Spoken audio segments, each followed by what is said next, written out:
Hey y'all, it's me, Guillotine, and welcome to the very first Acies Battle Runes video.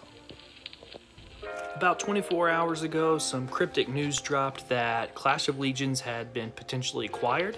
The corporate structure is still unclear, and a lot of it left the community really worried about the state of the game and what would come of it. But part of what we were told was coming was a name change.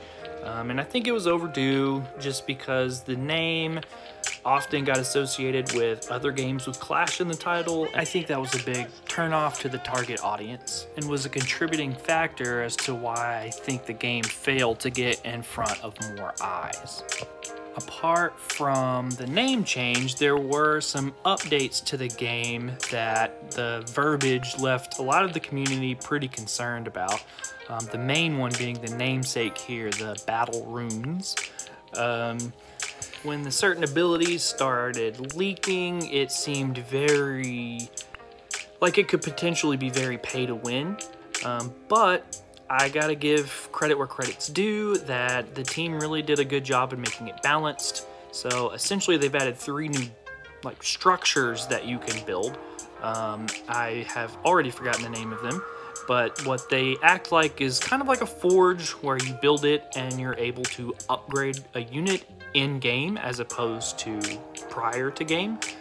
And a lot of the really overpowered abilities are tier 3, and so a player can't use that ability until in game they've purchased and built a tier 1 and a tier 2 and a tier 3 building and then started the upgrade, which takes about a minute.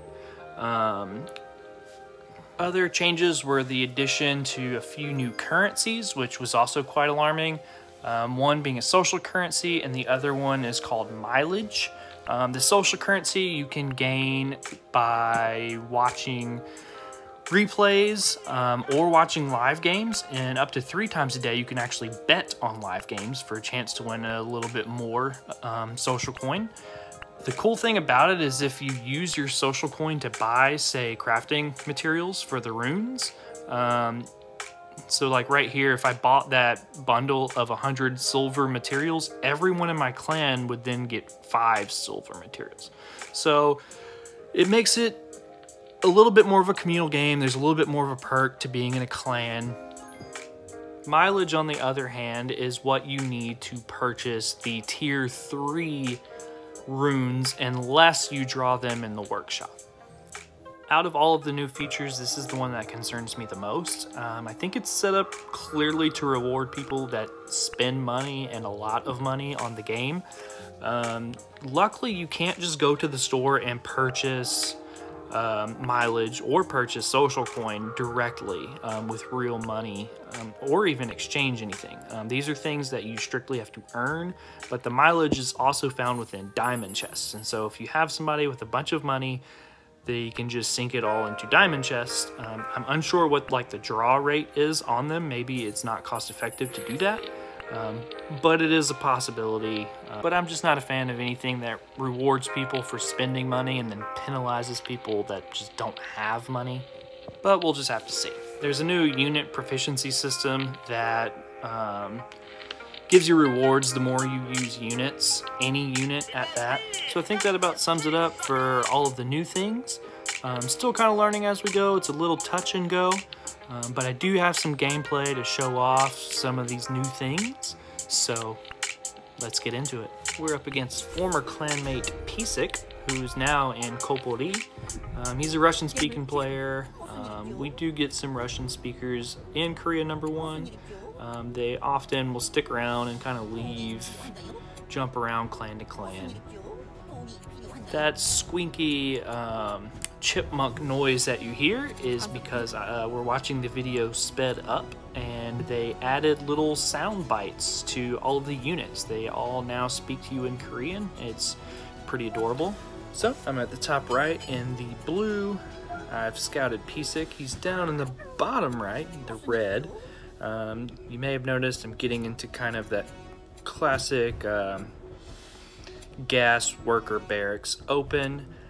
I did record some footage to kind of break down some common openings, but it was before all of the changes were announced, and I didn't know if they would still be applicable, but it looks like they will be, so I'm going to edit that soon, and maybe it'll be the next one up. I also have a really fun 2v2 that I played earlier that I'm going to edit and upload.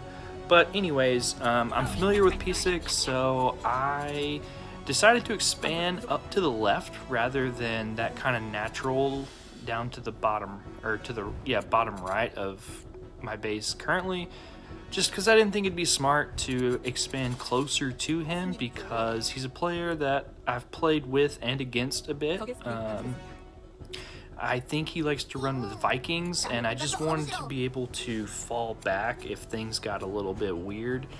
Right here, I'm laying down the first little upgrade building at the back of my base, the tier 1, so I'll be able to start that upgrade as soon as it's done. So for base 3, I'm gonna occupy the space between these two. You can see there he sent up a few dogs, do a little scout. No big deal. He knows I haven't expanded to the right. I don't know if he knows that I'm up here to the left yet. He's going to come in with Hellgate and a whole bunch of Vikings. Try to do a harass.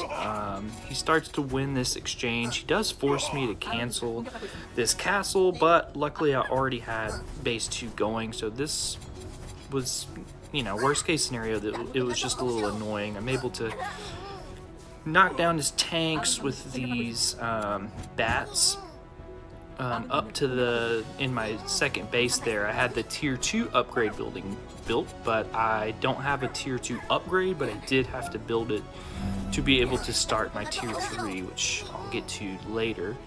He keeps sending troops in, weirdly like one at a time, so I'm able to kind of take them out quite easily.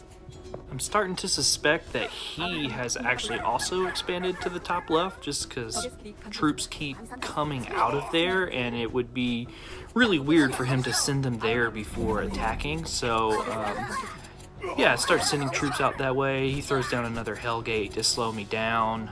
He's hitting me from kind of multiple angles, but I'm still feeling confident. His lone gargoyle drifted into that tower, was able to take out the tank. I'm gonna go and start putting down base number 4. I am gonna take that space to the right.